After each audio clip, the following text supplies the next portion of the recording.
Right then, boys and girls, how are we? It is finally the day. Today is September 14th, 2020, and today is the start of my NC500 trip on the MT-07. Woo, let's go! Who would have thought, eh? September time. Bought all the Goretex, waterproof boots, all this, that and the other. And it's currently 23 degrees outside. Just got to meet now Simon at the Greg's in Skipton, 20 past 10 in the morning. 20 past 10 in the morning. It is a lovely, lovely day. I'll speak a little bit about today's journey when we get to Greg's, get some breakfast and head off. The standard procedure here on GRMoto vlog. So for now, yeah, I'll skip to there and I'll show you what kind of route we're taking today on this 5-day, 4-night trip.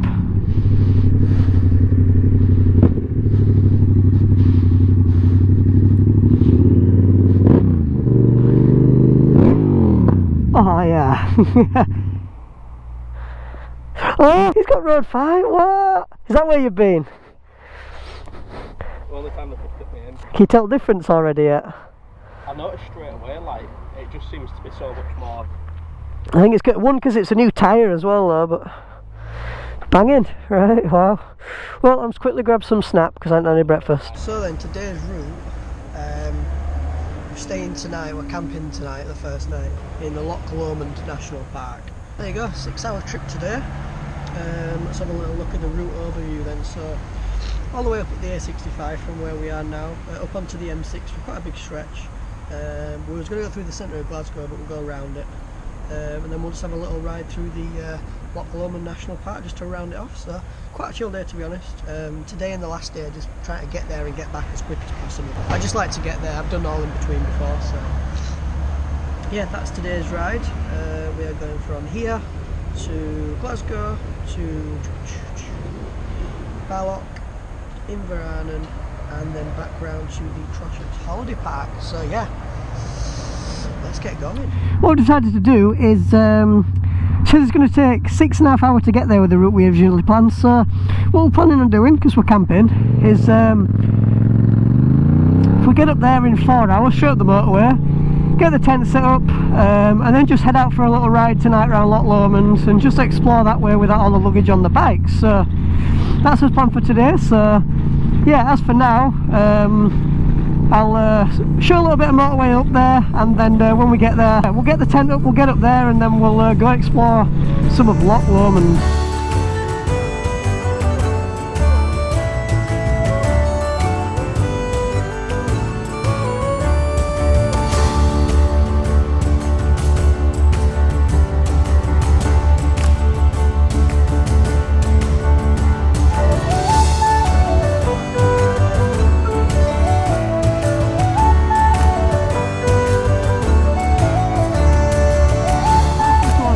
Another 2 hours left, but yeah, a little stints up motorway.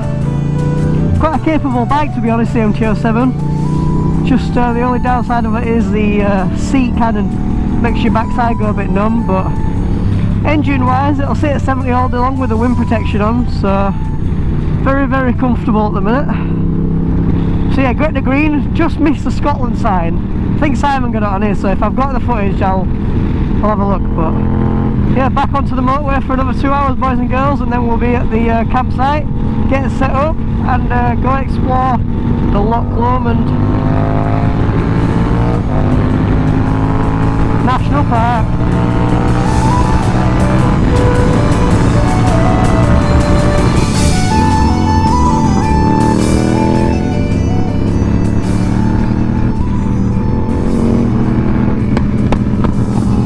Spits a little blue flame, doesn't it?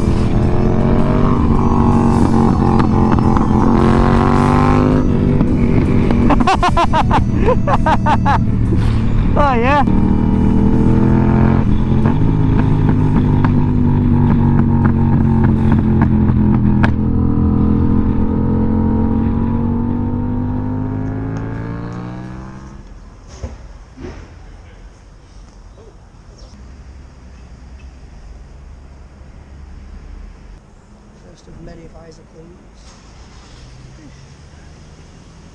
Halfway there now anyway, I think. God, it's boring the motorway, I tell you. There's some right stuff on there, I tell you.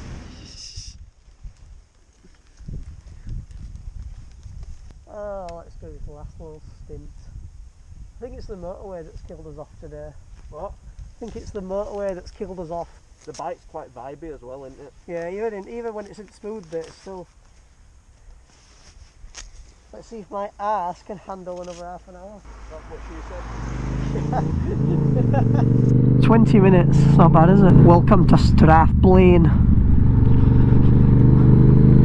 Blaine Valley, food and drinks, a shop, convenient shop.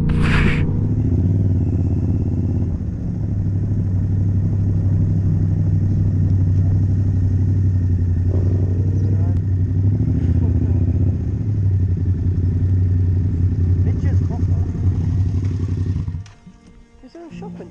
Some drinks and stuff in here.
I think the hardest part about this track, put all your gear on in your tent.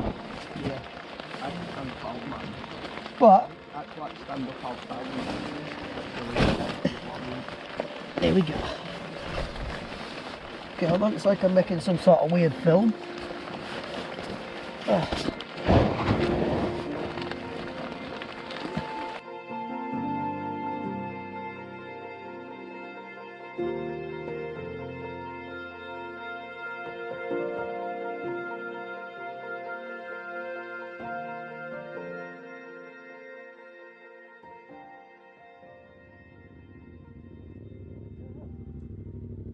So any of you guys that have actually ever been motorcycle camping will know that when it rains it is possibly one of the worst times to pack up your stuff, but unfortunately we had no choice. So we looked at the weather over dinner the night before, and it said light rain from 6 AM till 9 AM. 9 AM onwards it would clear up and we'd be good to go. So we got up in the morning and it was around 9 o'clock. I looked at the weather because I did have a decent signal here, and it was heavy rain all the way until half past 11 o'clock. So we had quite a big day ahead of us. Today was the day we were taking the Applecross Pass. So we had to bite the bullet and pack the tents up in the rain and just head off and go head first into the rain. Unfortunately for the remainder of the trip now, my microphone had been compromised with water, so there is no way I had any sort of audio from my helmet mic. So we just carried on in the rain head first, stayed in the rain for a couple hours or so, managed to get some breakfast in a little town in Acosta, and then carried on going, and the first stop that day was Fort. Say hi to the GoPro for the slow motion. I'm still going to put that in.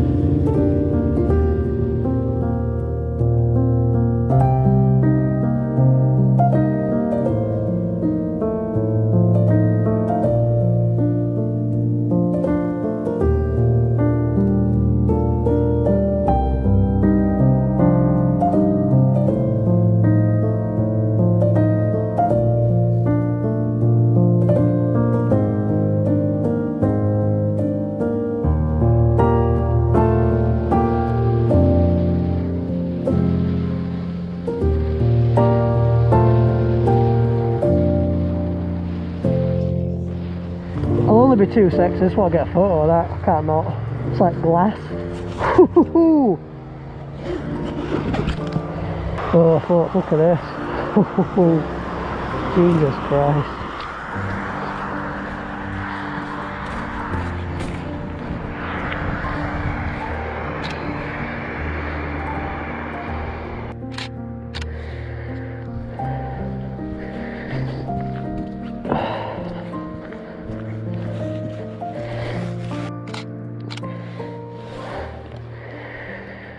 So the lock you've just seen there is Loch Chula. It just goes along the A82 pretty much all the way from the Loch Lomond National Park. The A82 takes you all the way up to Glencoe and then just all the way up to Fort William. So we were stuck on this for a good 50 odd mile, just kind of chatting on the SENA, stopping every now and again to take a photo or two. But yeah, once we've been here, I've taken one of the best photos I've seen on the entire trip, all the way on the second day. We continued up to Glencoe. So we stopped at the Three Sisters in Glencoe. We had a little sightseeing tour there, and then again off we go battering to Fort William.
Three Sisters.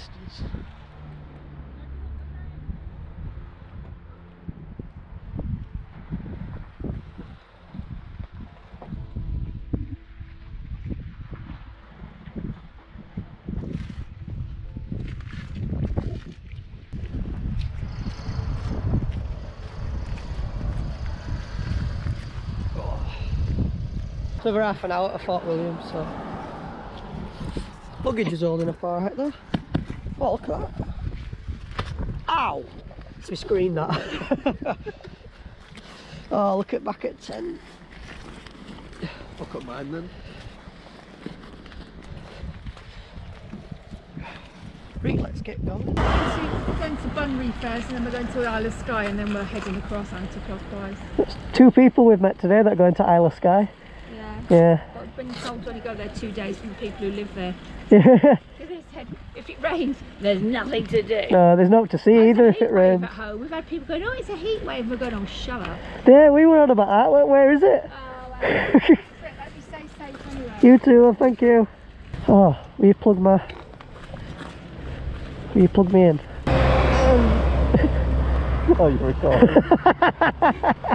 Inside, yeah. Ruined the piece.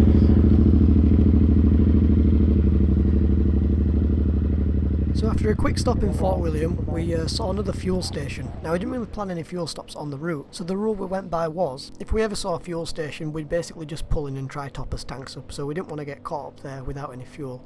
It was kind of foolish for us not to put any of the fuel stops in, but it was just something that was overlooked, especially looking at the route. But to be honest, I think this kind of worked anyway. We just kind of looked at any fuel stop we saw. If we had at least 2 bars down, then we'd stop anyways. Had a look at Ben Nevis, couldn't see it unfortunately because of the low cloud cover, so filled up at the local SO garage in Fort William, trotted up the A82, then turned left onto the A87 all the way up to the Isle of Skye. Next stop is the Blackna Bar, the famous Applecross Pass. One of the highlights that I was very much looking forward to on this trip, and to be honest, even with the cloud cover, it still looks absolutely amazing, so enjoy the Applecross Pass.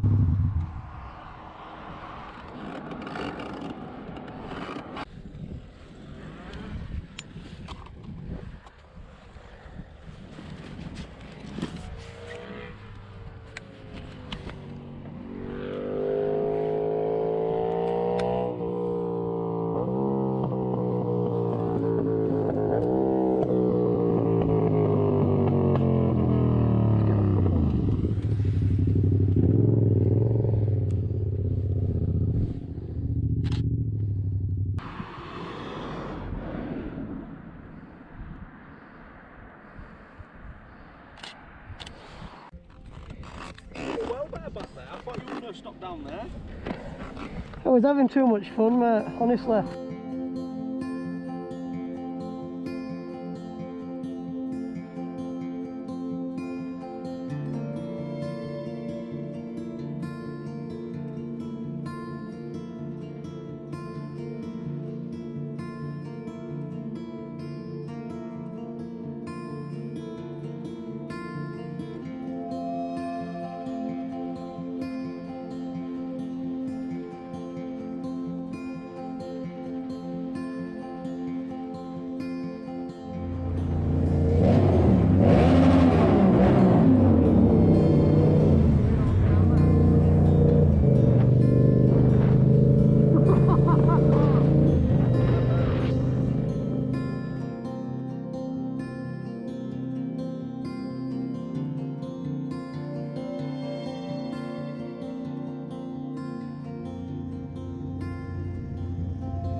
I'm surprised I haven't actually seen any animals up here with you.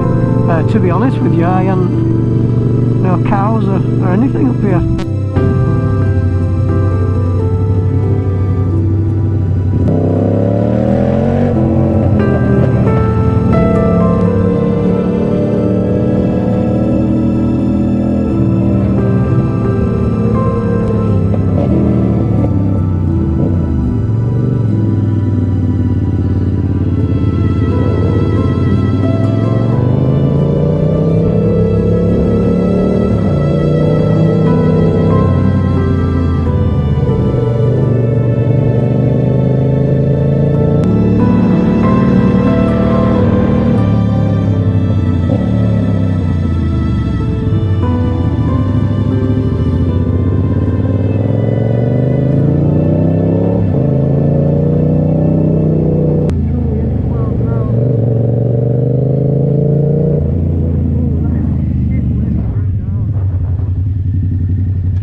his door, I'll go around that way.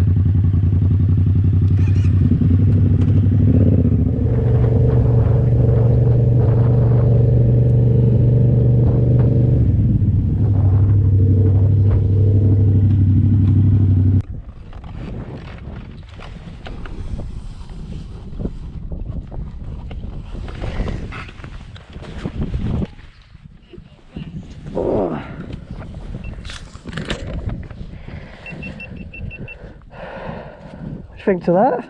Alright. Yeah. One amazing, one shit. No, I feel you. Well, only me and you could climb that and be like, meh. We're saying you don't realise like how small you are until you look over the edge of there. Oh, is it sheer drop on that side? Nah, because it's like, it goes, you can just see all sea and then islands and then Isle of Skye. But you just kind of, don't know, you just don't even.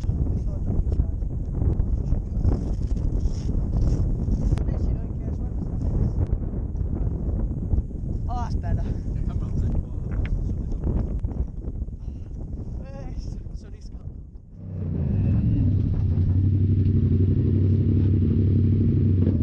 Oh my god!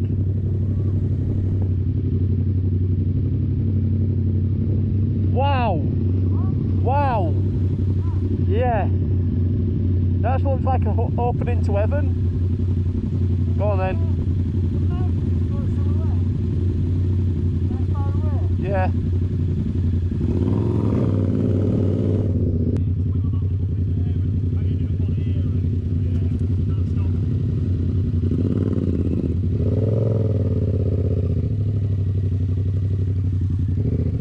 I'm gonna go put mine down there. Not leaving it there.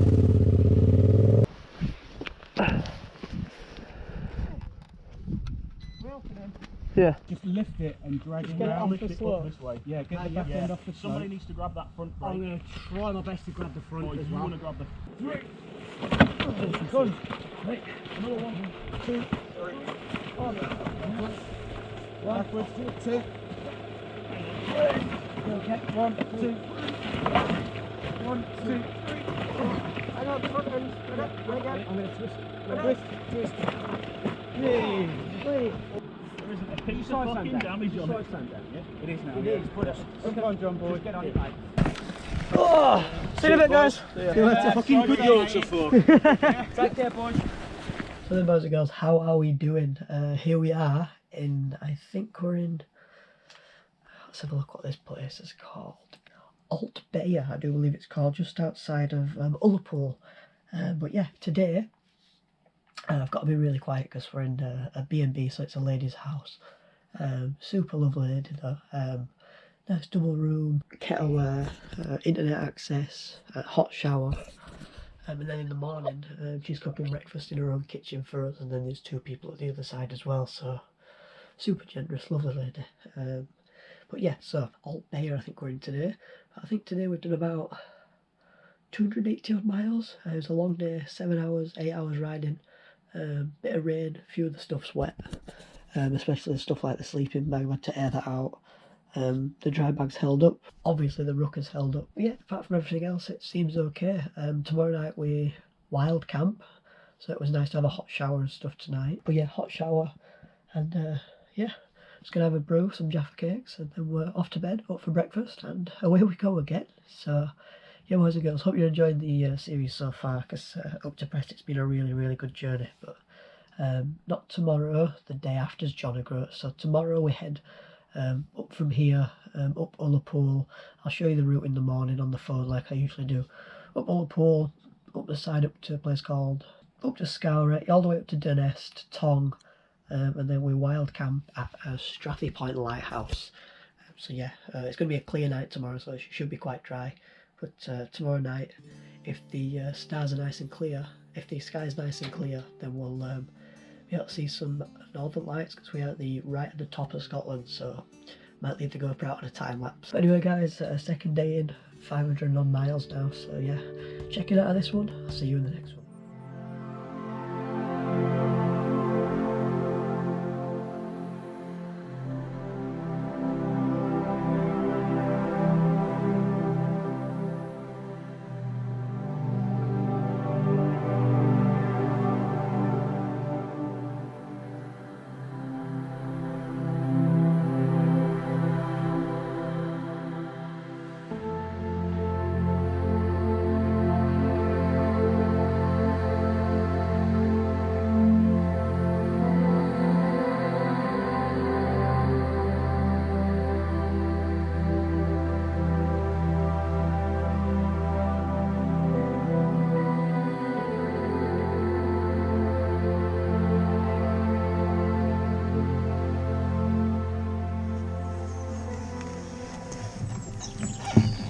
So,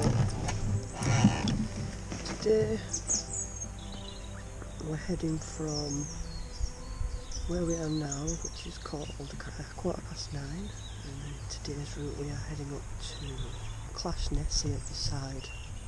So that's the actual route if you want to have a proper look at it. But Clash-Nessy, then sticking pretty much all on the coastal roads, up to Durness, then up to Thurso I think, and then Tong. Tonight we're wild camping at Strathy Point Lighthouse, which if it's like this, like I mentioned yesterday, we should be able to see the Northern Lights, something like that. So anyway, that's today's.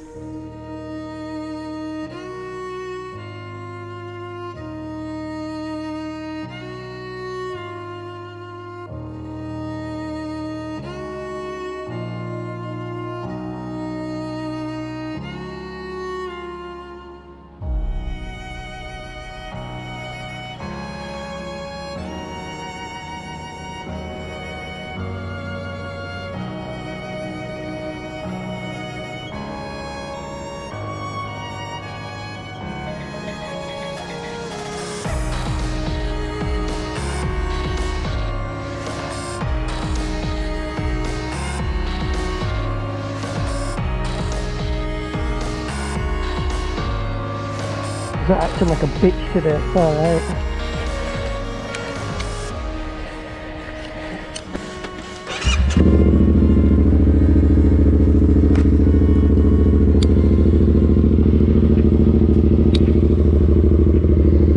See you later, lover.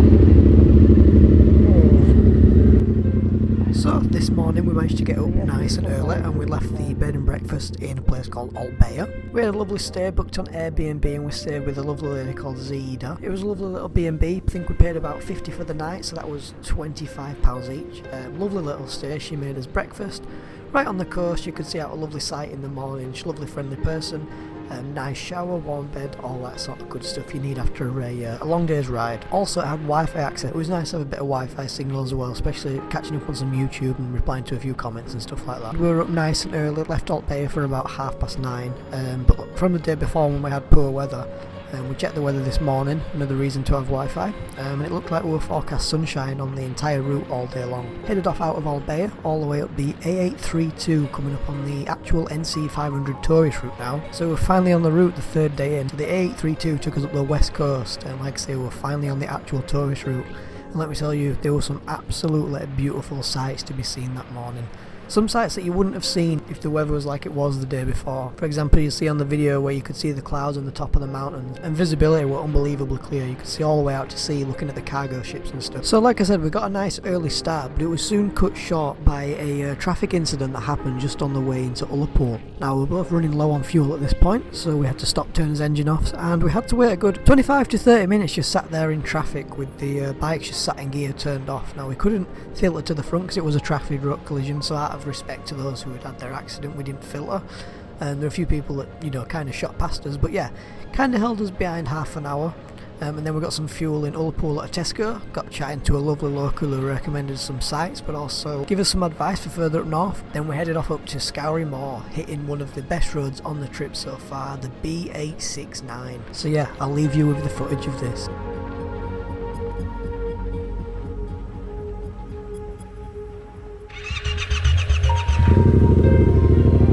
Oh, we don't like that. Should we just taking a breather because our large is just being rash. I mean, 70, 60 miles an hour.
So the little hidden gem you're looking at now is a little coastal town at the top of Scotland, still on the B689, called Clashnessy. Now this is the kind of stuff that we were really surprised of seeing up there. Now we looked at pictures before we went of the NC500 and nothing like this showed up. Now this isn't because we hadn't researched it properly, this is just one of them sheer chance things where the weather was perfect, the sea looked perfect, and probably 9 times out of 10 every year it never looks like that, so we're just there at the right place at the right time. Luckily as well, managed to get the drone up, get some awesome footage there which you've already seen, super happy with that. So then we carried on with the day, heading up the B689 which takes you all the way from Clashnessy down to Drumbeg, still carrying on the coastline, all along the rocks on little single track roads with passing places, all the way up to a place called Unapool. Then again carrying up on the coast roads, still on the NC500 tourist route. You'll see while you're on these routes, maybe on a couple signs on the videos as well, that these little NC500 blue marks on the signs to say that you're on the route, and every now and again it'll remind you how close you are to Johnny Groats and how far away you are from all that sort of stuff. But yeah, this is what we were saying to each other on the SENAs, and you'll try hear me saying it on the videos, so you will hear me saying quite a lot that this doesn't look anything like Scotland. Now this is what would really surprise me. The further north you go, the closer to Iceland and stuff you are, and the kind of the scenery changes, and it doesn't look like the Scottish Highlands anymore. It starts getting rocky, the mountains get rockier without any grass on them, and it does start looking a lot like Iceland and Greenland and all up that way, which again was nice to see. At some parts on this trip it didn't even feel like I was in Scotland, and to be honest I didn't even know where I felt like I was. I just knew it was fantastic, and I'm glad I had the camera on to record every minute of it. It's just a shame I didn't have my audio there to capture my genuine reaction, but every now and again you'll be able to hear it. Yeah, look at that. This lot. They jump. What's that? They go for your throat. Yeah, they jump in your visor. Told you they're dangerous. It wants to stay on there. I picked up a big one yesterday, about that big. Yeah, it was about that big up on, I don't know where I were, to be honest with you. Right, see you later guys.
So the road you've just seen, as you can see I was having the absolute time of my life on that, was the A894. You take a nice quick sharp left after the B869 the previous road was on, which is all just absolutely stunning.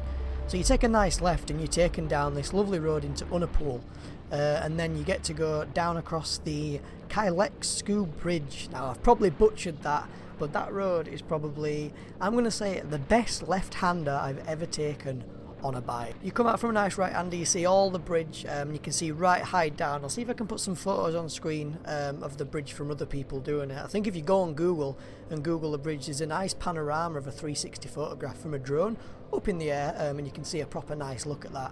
But I just took my chances and I just had the time of my life around that left hand corner. Yeah, the A894 takes you from Unapool all the way up to Scowry, and from then on I'd run out of memory on my memory card, so the next time I could finally get on and stop at the side of the road to switch it, we were all the way up by Durness. So we were taking the A838, which takes us on this lovely scenic road. I don't know how long it is, but it just takes you straight away there. It's just a straight road all the way from Ryconich all the way up to Durness.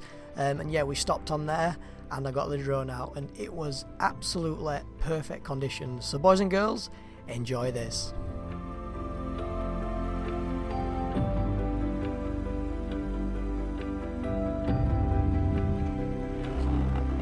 Just an orgasm.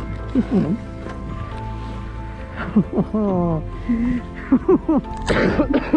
COVID. Just Jake bringing COVID to our sender nowhere.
After reaching Durness, it was about 3:05 in the afternoon, but we still knew we had a little bit of time because this was one of the shorter days to our wild camping spot at Strathy Point Lighthouse. So at this point, like I said in the first episode, it's very, very hard to find somewhere to eat up in Scotland. You've got to really plan where you want to eat and you know, book places, and especially with COVID going on. So we had a little stop at the side of the road and we found a little pub all the way up in Thurso, or near Tong, I think it was one of them. So we had a little look at us tents and around them, and from the rain the night before they were absolutely ruined. We had no way of even airing them out or riding the bike and doing so many hours in one day. So we had a little look on booking.com and Airbnb. And we decided to go a little bit further today, and instead of wild camping, we thought we'd glamp all the way up at John O'Groats. So if you guys that don't know what glamping is, basically all it is just a little wooden shack with mattresses in there. There's nothing in there, there's just electric and a mattress, so you still take all your normal camping gear, but instead of pitching a tent, you kind of have somewhere warm for the night. So yeah, stopped somewhere for dinner, headed up all the way up the north coast, and finally stopped at John O'Groats that night, waiting for the morning so we could get up nice and early to go down to the top of John O'Groats, top of the country, and take the photos that we were so longing to wait for. Yep, as it goes, so now change of plans, so instead of camping tonight we are glamping in John O'Groats. So got a nice warm bed waiting for us, got a little hut, and yeah, we'll wake up in the morning. It shaves a bit on tomorrow's day too, but 1 hour a bit there, another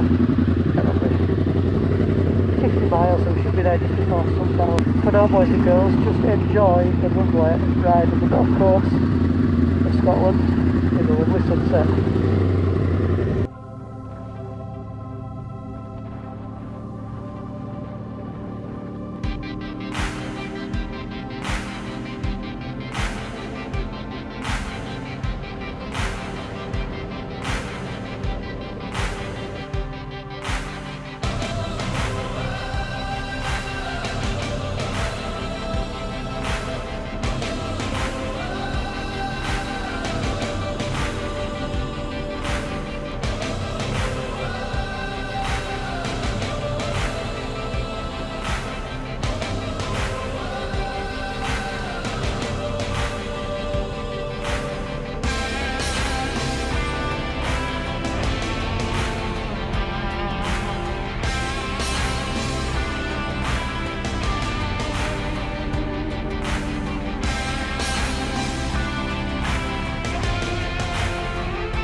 What do you say? No?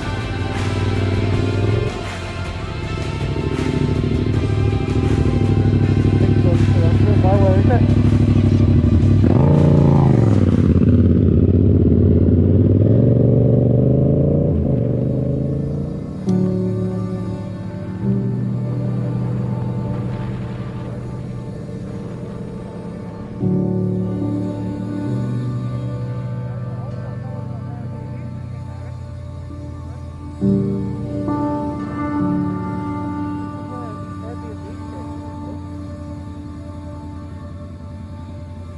That wood. Now you see it?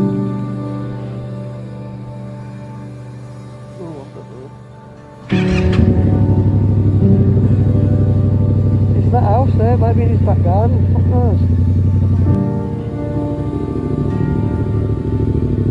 I think so, just around. Why, where is it?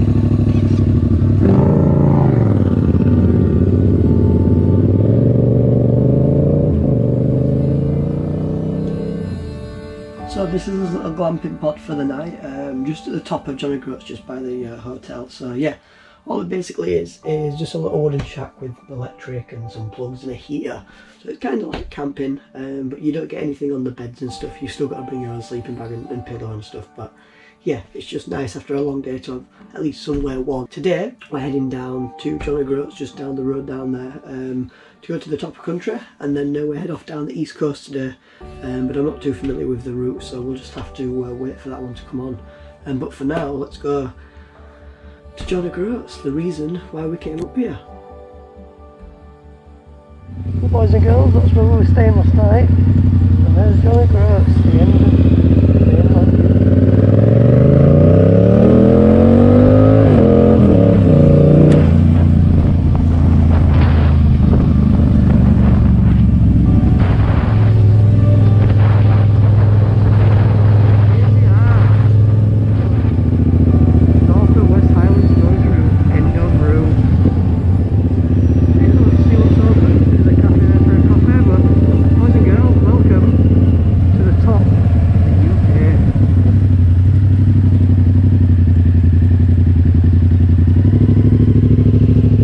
Go around there and get a photo.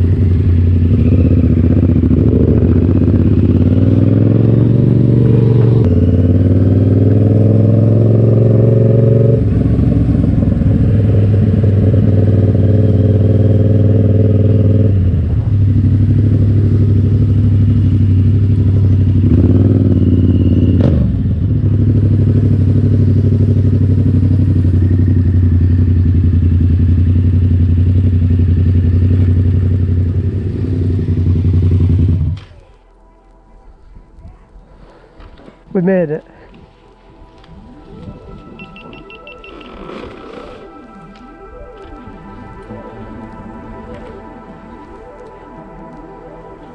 We did indeed.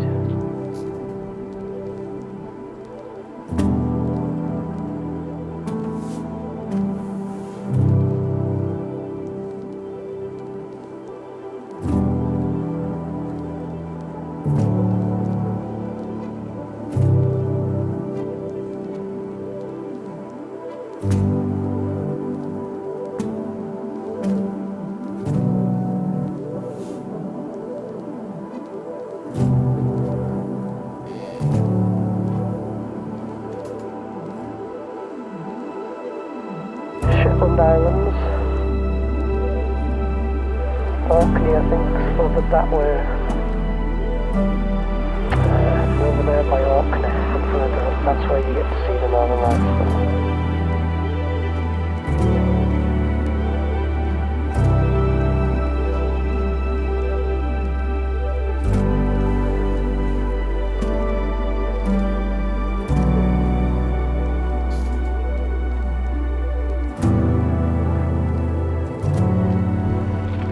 Mid-morning scran. Cue the middle finger. There we go. So yeah, reason I didn't really record much at John O'Groats is the fact that I ran out of memory on my 128 card. I ran it out, so that's a shame on that. But where are we now? Wick. No, you can't put that in. I can't, I'll just cry out. Where are we? Wick. found a Big shed on top.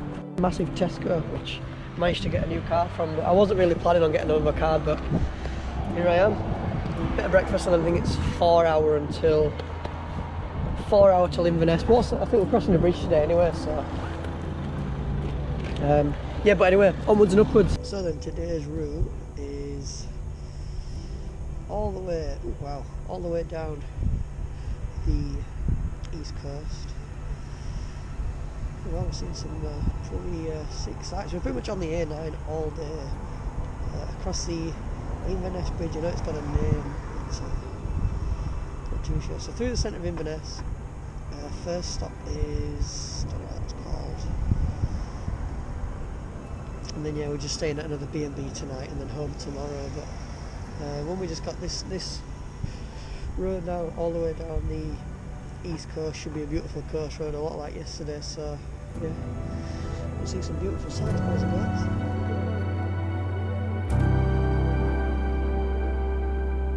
Oh no! So, boys and girls, that unfortunately is all of the footage that I have from the trip. I'm so lucky that I managed to get in the John O'Groats trip, I really am, because that was the first time that I've been to John O'Groats. The top of the, the mainland UK, it's the first time I've been there, and that was my genuine reaction, so I'm super glad I got that on camera. As you'll have seen from the entire trip, little bits and stuff, you'll have been hearing me talk about, how the GoPro wasn't working, how the microphone wasn't working. It's sod's law, it really is. I've never had any issues with the GoPro Hero 7 or the mic adapter, even in the rain or anything. Even with the little silicone that I put around it. I've filmed in the rain before on the videos of me on the Peak District, but I just don't know what happened with this one. I know exactly when it happened. It was when we'd been camping, and the morning when we'd packed up, I put my helmet on the floor, and I just think some water managed to get into the connectors of the GoPro mic adapter, and for the rest of the trip I was fuming, because the next night when we stopped at an Old Bayer and I checked the footage, and I was like, where's my microphone audio? Texted the family and I was like, look, I don't know what I'm going to do with the footage here. But luckily I managed to make some good videos out of it. I hope you guys have enjoyed them. But yeah, to make this video a little bit longer, and I know it's probably not what you're expecting, especially if this is a video you've clicked on. If you're new to the channel and this is your first one you've clicked on, go watch the other two, and then this one will make a bit of sense. So yeah, this one I'm pretty much just going to go through, what I'd have done differently on the trip. Or for when we do it next year, but yeah, definitely what I'd done differently. Besides everything that went fantastic, don't get me wrong, the weather was perfect, the scenery, it just is what it is, it was beautiful. There obviously is some things that I wish I'd have done a lot better, and some things that if I was to do it next year, I'd probably do it like this. So a little bit of background. We was meant to do this trip back in May, and I'd booked it previously in 2019 October time. We were looking at a long stint ahead from when we booked it, so we booked all the hotels, because with the NC500 a lot of people do it. It's a very popular route, not just for motorcyclists. So yeah, we had to book all the hotels, and originally there was about 6 of us doing it as well. So we're real lucky to get all the accommodation and the route booked and stuff. Obviously COVID happened, COVID-19, which unfortunately we're still in. And that completely got shut down. We were put into lockdown, and it continued all the way through. Scotland's its own country, so when ours relaxed, theirs was still not taking any visitors, and accommodation wasn't open, so we completely sacked that off. And then it got to like August time, and I'd booked a couple weeks off work, and I was looking into riding with Simon. I was like, we need to get something done before the season's over. I looked at the route I'd planned, and I was thinking, we'd done the Lake District camping, and I thought, what if we do the NC500 camping? We do 1 night camping, 1 night hotel. Everything was a little last minute booked. As for accommodation, I'd have probably would have rather have done hotel if I'd have looked at the weather. Now the camping was fine, there was not a problem with it, but I'd have probably tried to carry a lot less luggage, if that makes sense. So I'd have probably bought some panniers and stuff if this were next time, to fit stuff in. A waterproof cover for my sleeping bag, because my sleeping bag got a bit damp halfway through the journey. Stuff like a smaller tent. Instead of having a 2-man tent, I'd have probably just had a 1-man pop-up tent. Stuff like that, because it's such a ball like putting the tent away and it's raining and all that sort of stuff. As for accommodation, I'd probably either do it with a 1-man tent, or I'd probably just go full on hotel and B&B. So the next one is probably something that might surprise you. So when I got back from the NC500, I'd met a guy on my Instagram. I'll leave his Instagram linked below. I don't know if he wants his name telling, but I'll leave all his Instagram and stuff below. So we met up at Squires over in Leeds, and we just had a little chat about my experience, because he's a really big tourer. He's done Europe, NC500 nearly every year. So it was nice to hear from someone that had a lot of experience doing it, and it was nice for him to talk to someone that had just done it for the first time. We just had a little chat over a coffee and stuff, and basically the first thing he said to me was like, you guys pushed yourself so far. To say this was like a holiday, you pushed yourself for like 300-mile days and stuff. And at the time, you know, you got on a day trip on your bike, and you like 200, 250 mile and stuff, and it, you know, you can do it no problem, soaking the bike. But when you're doing it like day in, day out for 5 days straight, 250 mile or 300-mile days is long. It takes its toll on you. You're on the comfiest bike in the world, but you're always chasing for the destination. And that was something I even said in the route planning video that I didn't want to do. I was like, you know, I want to stop. I want to take photos. I want to get the drone up. And I did manage to do that. I still feel like I was rushed for time, even by myself. So like we had like one day, for example, was like 250 odd miles, and I wanted to stop everywhere, but because it was September and the light was low, for some reason I only took my dark visor with me because I had nowhere to store my clear visor, and I just feel like I was really pushed for time. So yeah, I'd probably give myself either shorter days and a longer time there. So I'd probably say 7 or 8 days doing about 200 mile, not even that, just on the bike, giving yourself a chance to stop, you know, talk to locals. For example, in a petrol station, like you go in, you get chatting, you're like, right, I've got to go, you know, I've got a lot to do today, or you want to get your drone up and stuff, and just spend a lot of time in one place. Because now I've finished it and you look back, it really is a beautiful place, and these videos are stuff that I'll cherish for a while. So yeah, I'd definitely next time either extend the trip or bring down the mileage. So one of the biggest things that I'd probably do differently if I was to do this again, even if I kept all the other stuff the same, I've probably changed the route.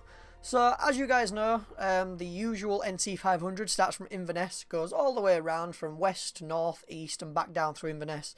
I didn't fancy starting from Inverness because it's just quite a detour, if that makes sense.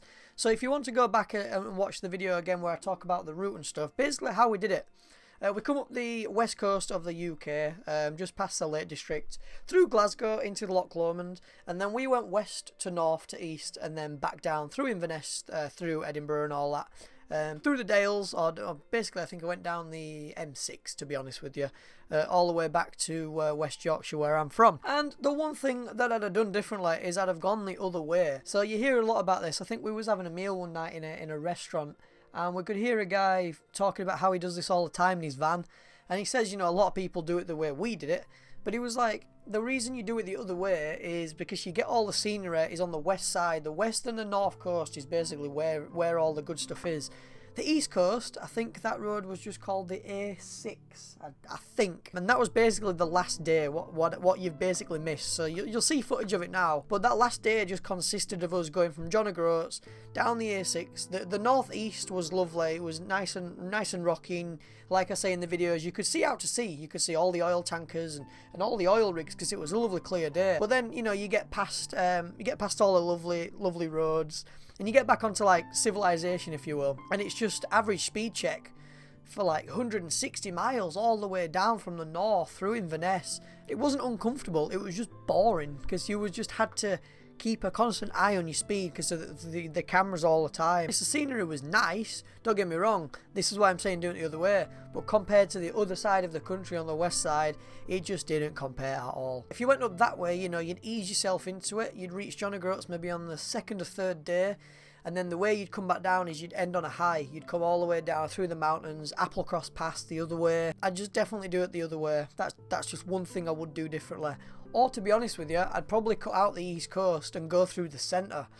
Because all the roads through the centre of Scotland, again, it's all shifted towards the east side with the mountains and all the passes and stuff. I'd either go through the centre or go through the west side and kind of stick to that side of Scotland, because to me the east side, it probably does have some lovely sights, but for a motorbike ride, it's just too long and drawn out for me, guys. There's not even anywhere to really throw the drone up. So yeah, guys, not really the way I wanted to end the NC500 trip, sat in my bedroom talking about it. I'd rather ended it on the bike like I did. From where we stayed that night, where you've just seen at John O'Groats, we're headed down the east side of the country into Inverness, and then we did stay another night in a hotel because it was too far from John O'Groats all the way down back home, so it was another 2 days.